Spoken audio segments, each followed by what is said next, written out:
mensagem que eu queria trazer para vocês hoje, ela é um resumo de tudo que a gente viu aqui. Por incrível que pareça, tem tudo a ver com a mesa que a gente ouviu, tem tudo a ver sobre perdão, tem tudo a ver sobre confissão de pecados. Tudo que a gente viu nesse fim de semana e no culto até aqui é um pouco... eu quero trazer praticamente um resumo sobre tudo isso que a gente viu. Por isso, eu gostaria de convidar os irmãos a abrir em 2 Coríntios, no capítulo 5, no versículo 17. E nós vamos ler até o versículo 20.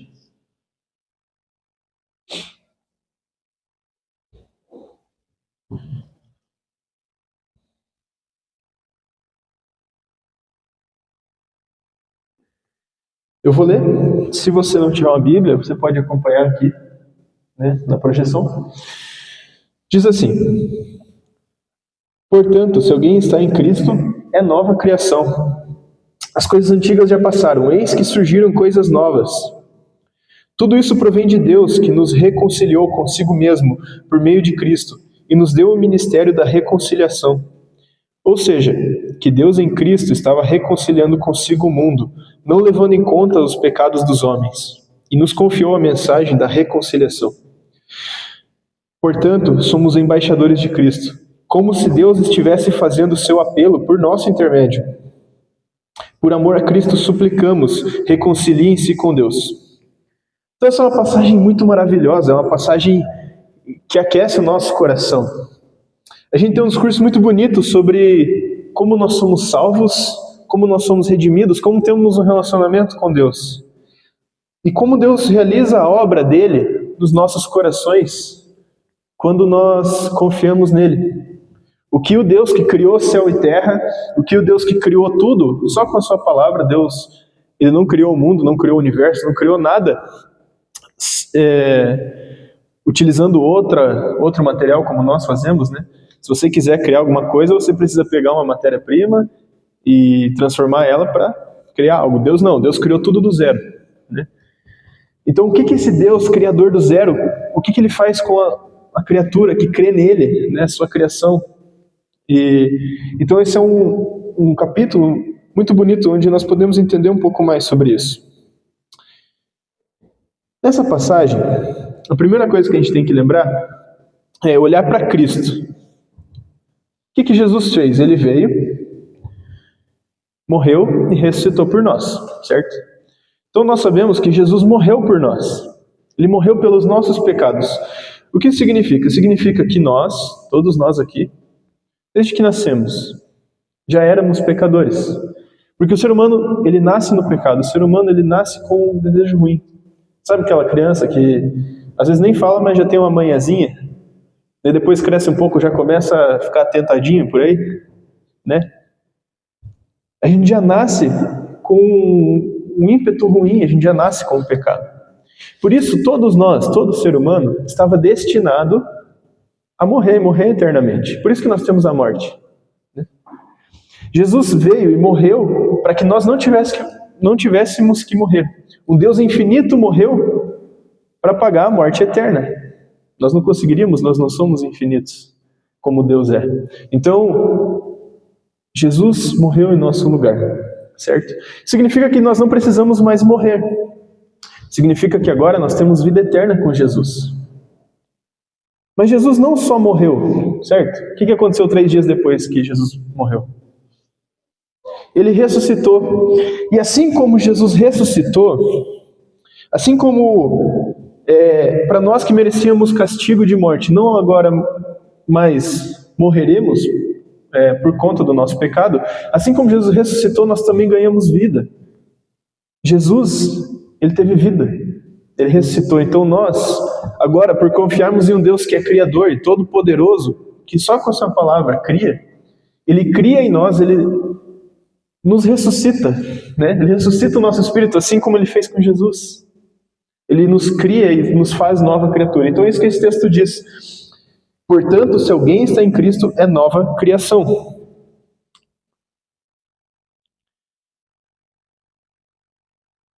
Mas o que isso significa? Né? O que significa nós sermos nova criação, nova criatura? O que quer dizer esse versículo? Bom, depois que eu me converti, eu não mudei fisicamente, né?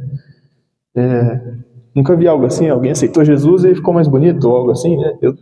Comigo não resolveu muito, né? Depois de aceitar Jesus. Porque esse texto ele não se refere ao nosso corpo físico, tá? Então, quando a gente fala de nova criação, a gente está falando que Deus recriou as moléculas da sua mão, e Ele recriou os seus ossos. Não é nesse sentido, mas se refere ao nosso espiritual. Por já nascermos no pecado, como eu falei, o ser humano, ele é praticamente... Já viram aqueles filmes de zumbi? Que tem é uma pessoa que anda, mas ela está morta, né? No filme é isso. O nosso espiritual é mais ou menos assim quando a gente não conhece Jesus. Nós estamos mortos. A gente anda por aí, a gente acha que está vivo, né? As pessoas, elas pensam, né, que viver é comer o docinho com sal aqui. Mas elas estão mortas. A consequência do pecado é a morte. E a pessoa que não conhece Jesus vive no pecado. Vive com as consequências de uma morte eterna. Agora, quem é nova criatura, quem confia que o Senhor Jesus morreu e ressuscitou, e que o Senhor Jesus olha para mim e fala, agora essa pessoa aceita Jesus, essa pessoa é justificada por Jesus, e assim como Jesus ressuscitou, eu vou criar no Samuel uma nova criatura, eu deixo de viver morto. Eu não sou mais um zumbi.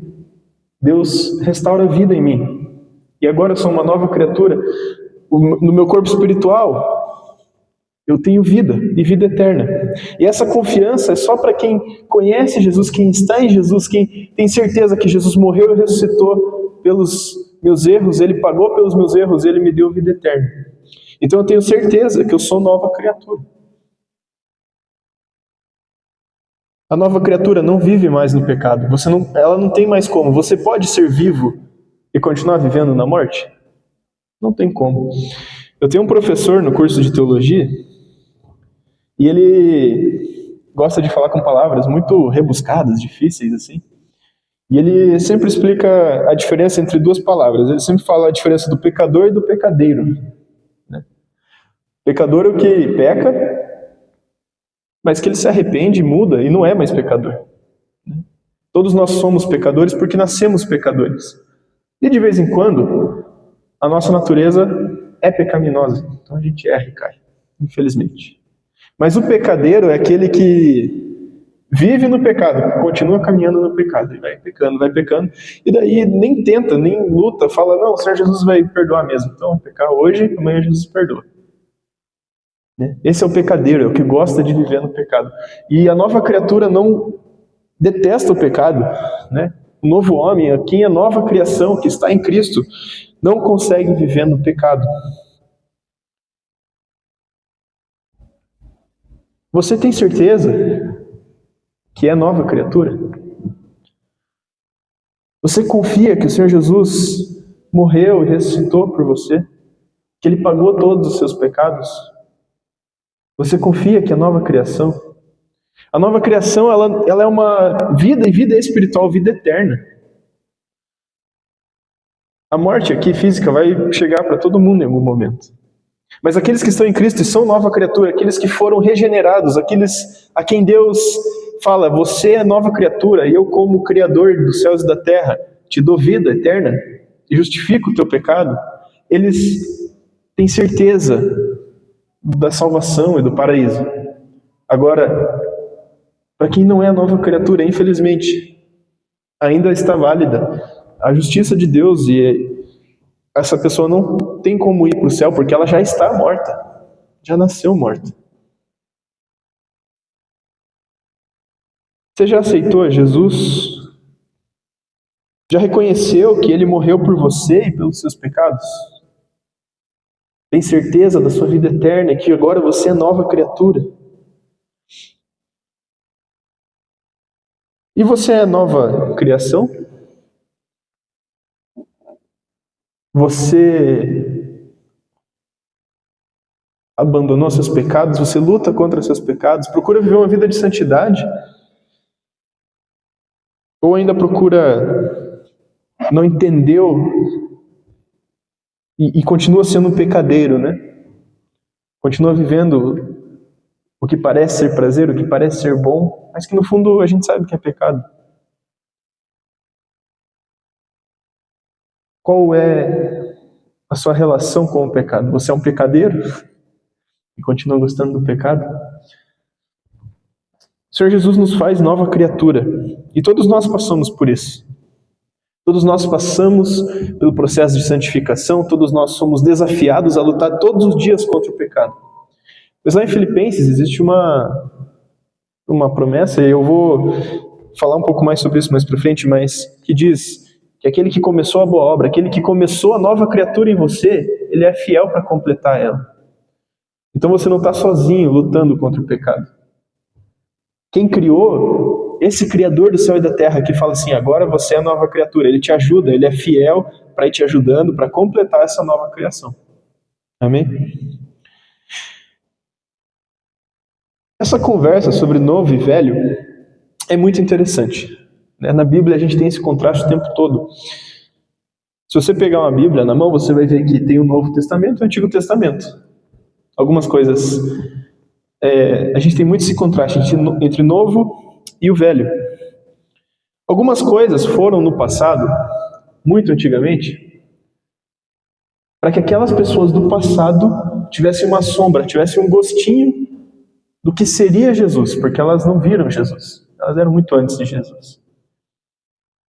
É por isso que essas pessoas tinham algumas regras, como, por exemplo, sacrifício de animais, né? Lá no Antigo Testamento a gente vê bastante esse tipo de coisa. As pessoas não podiam comer carne de porco. Hoje em dia eu falo, nossa, mas que estranho, né? Você vai num churrasco de igreja, tá lá os bacon. Não poderia, né?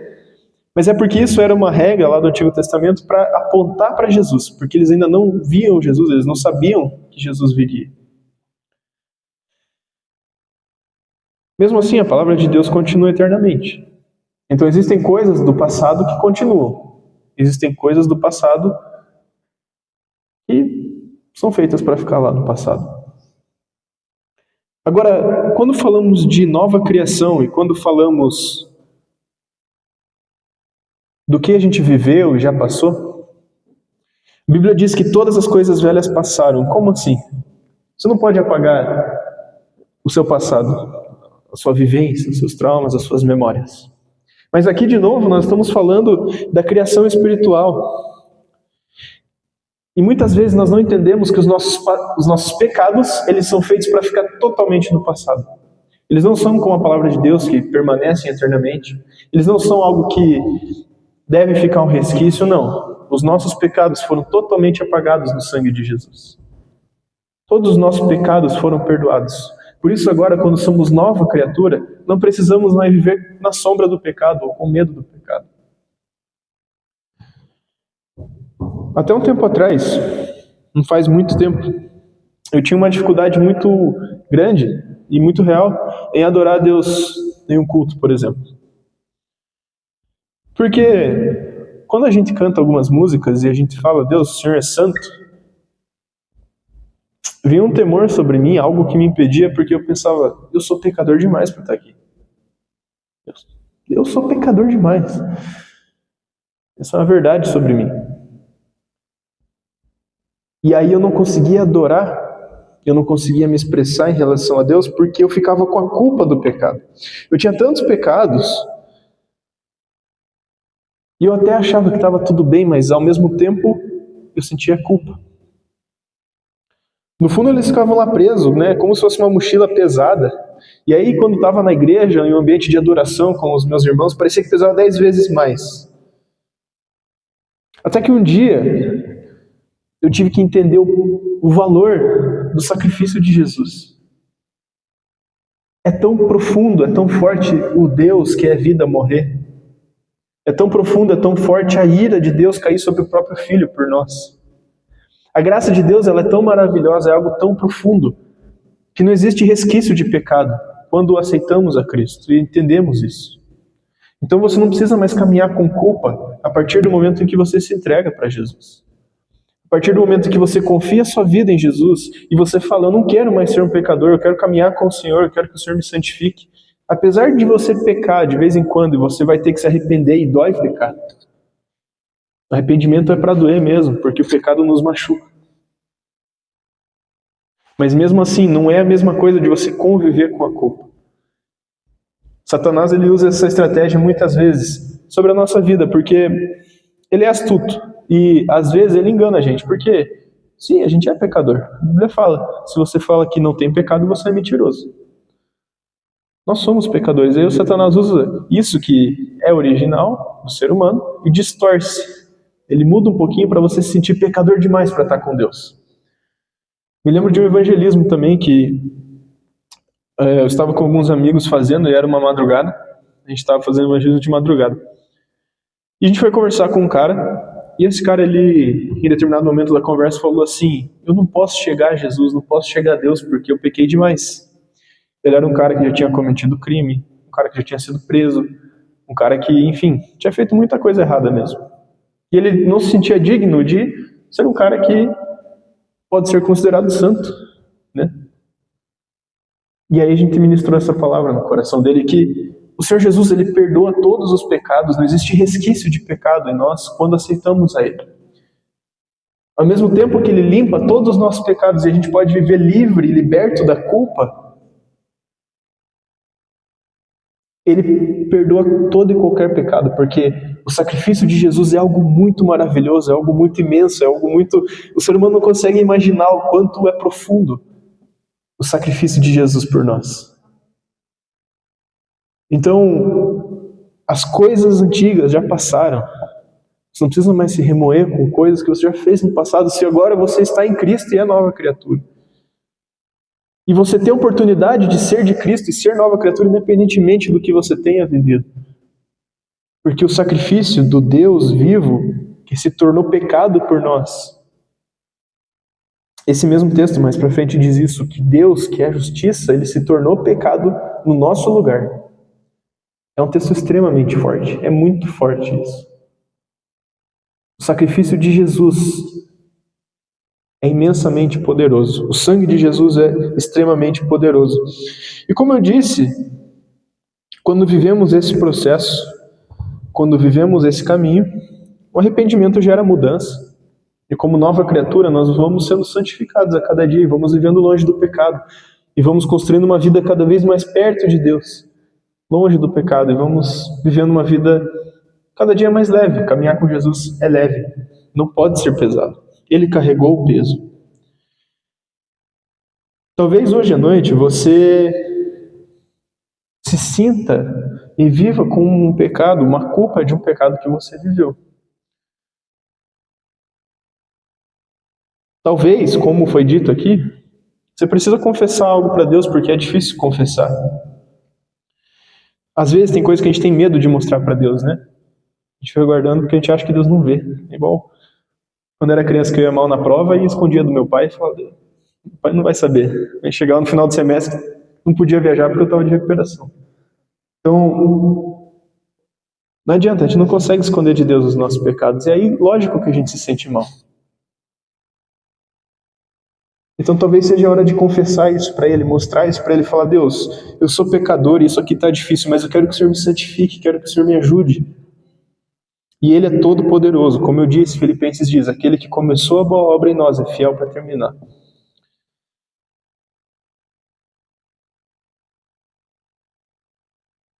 Entendendo isso, a gente entende que o perdão de Deus sobre a nossa vida é algo muito poderoso.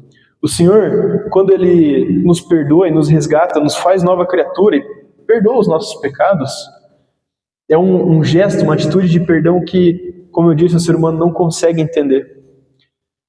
Deus, Ele é o Deus da reconciliação, Ele é o Deus Ele é aquele Deus que nos resgata, nos perdoa, mesmo quando não merecíamos. E agora, nesses próximos versículos, diz que Ele também nos deu essa tarefa de sermos reconciliadores, de perdoarmos uns aos outros, porque foi isso que Ele fez com a gente. O Senhor Jesus nos perdoou, Ele nos reconciliou com Ele, e agora Ele nos dá esse ministério. No versículo 18 diz, Tudo isso provém de Deus, que nos reconciliou consigo mesmo por meio de Cristo e nos deu o ministério da reconciliação. Ele vai explicar que Deus em Cristo estava reconciliando o mundo, não levando em conta os pecados dos homens, e nos confiou a mensagem da reconciliação. Deus se reconciliou com o mundo através de Cristo. Não levou em conta os pecados, ele desconsiderou os nossos pecados e nos fez nova criatura. E agora ele nos dá esse ministério, ele nos dá essa tarefa de sermos seus embaixadores. No versículo 20 diz: somos embaixadores de Cristo, como se Deus estivesse fazendo o seu apelo por nosso intermédio. Por amor a Cristo suplicamos, reconciliem-se com Deus. Se você é mais antigo numa denominação batista, como é aqui, você provavelmente já ouviu falar de um ministério que é embaixador do rei. Para quem é mais antigo. Mas ele é um ministério muito legal. E existem algumas verdades nesse nome, nesse termo de embaixador do rei, que é: eu represento um reino, eu represento algo que não é dessa terra. Eu represento algo muito a mais do que o que eu vivo aqui no meu cotidiano. Eu represento o reino dos céus e o reino da reconciliação. Mas para você representar um reino, por exemplo, se tiver uma embaixada do Brasil em outro país, por exemplo, não consigo pensar um país agora. Enfim, se você tiver a embaixada do Brasil em algum país, quem está lá é um brasileiro, na maioria das vezes. E esse embaixador do Brasil que está lá em outro país, ele sabe como é a cultura do Brasil, ele sabe como funciona o Brasil, ele conhece os brasileiros, ele sabe tudo isso. E ele age como um brasileiro. Nós, quando somos embaixadores do reino de Deus aqui na terra, nós temos que entender o que Deus fez por nós, porque Ele é o nosso rei. Temos que entender a cultura desse reino, que é um reino de reconciliação, de perdão. E precisamos agir como cidadãos desse reino.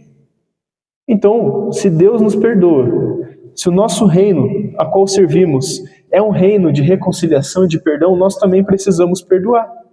Nós precisamos ter isso como cultura, precisa ser algo que nasce de nós. Nos reconciliarmos uns com os outros. Não viver em briga, não viver em fofoca ou inveja ou fomentar intriga. É mais fácil viver intriga do que a gente pensa. É mais fácil viver fofoca do que a gente pensa, porque a gente nem percebe. Mas o nosso reino, o nosso lugar não é aqui. O nosso lugar é um reino de reconciliação, de restauração e de paz. E por isso, nós temos que ser esses embaixadores e precisamos agir com paz, com reconciliação e com perdão.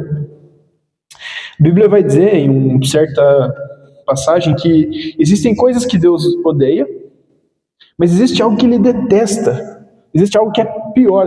E essa pior atitude que nós podemos fazer é aquele que promove intriga entre irmãos, aquele que promove brigas, aquele que promove discórdia.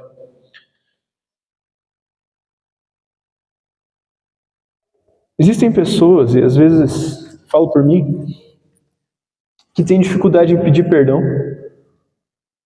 Pensa, eu não fiz nada de errado, por que eu tenho que pedir perdão? E existem pessoas com dificuldade em perdoar. Aquela pessoa vacilou comigo, pisou na bola e eu não quero perdoar. Mas como nova criatura, não é isso que nós somos chamados para fazer.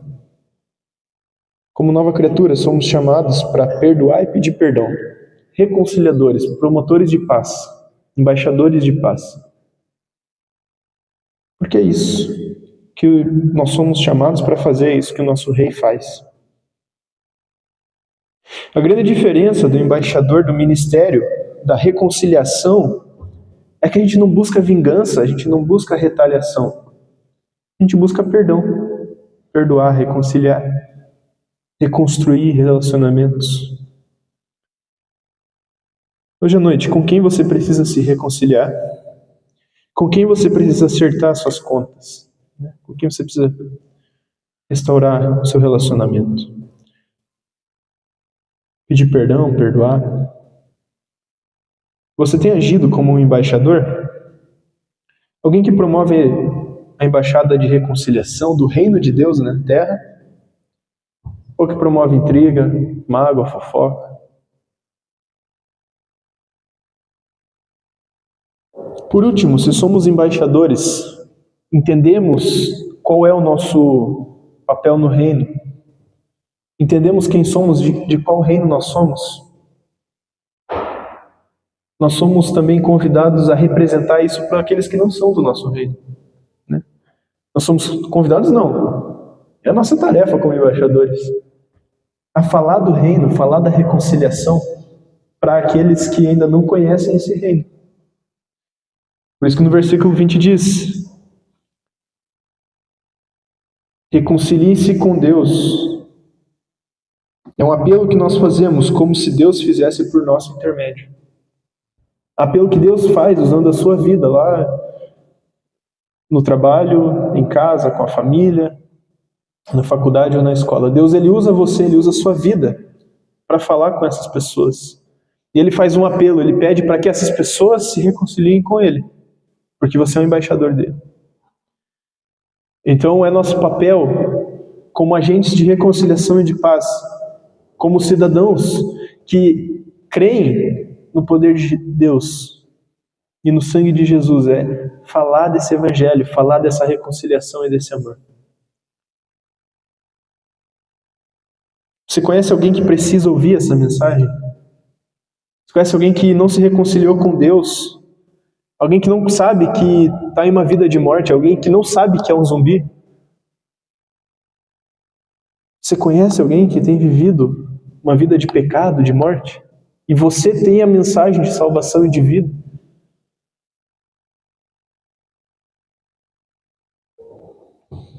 Talvez hoje você precisa se render a Cristo e falar: Deus, me torna nova criatura.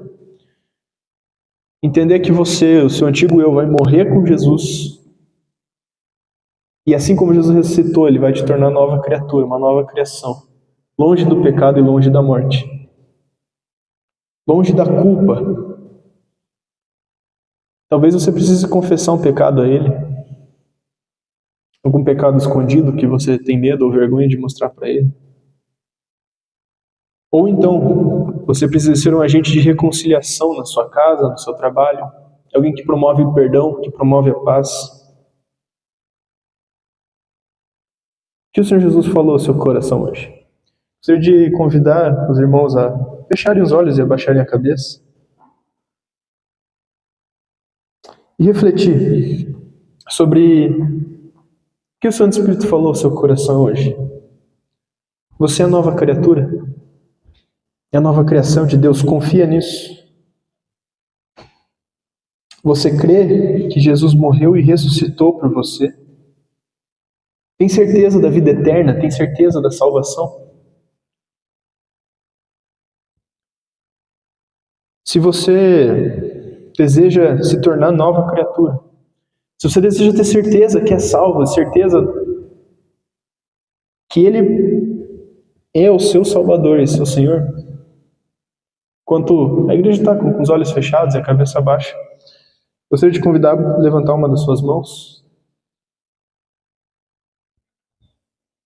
Amém, amém, amém.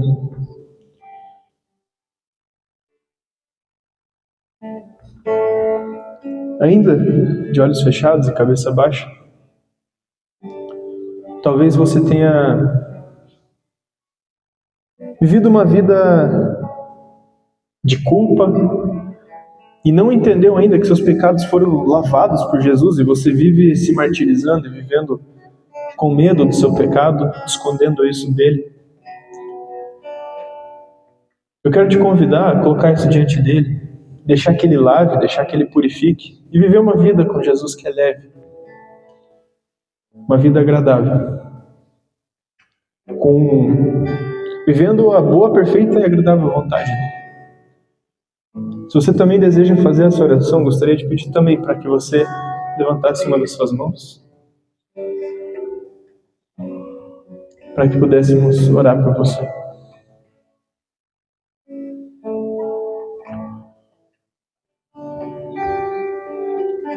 Enquanto a gente for cantar a próxima canção,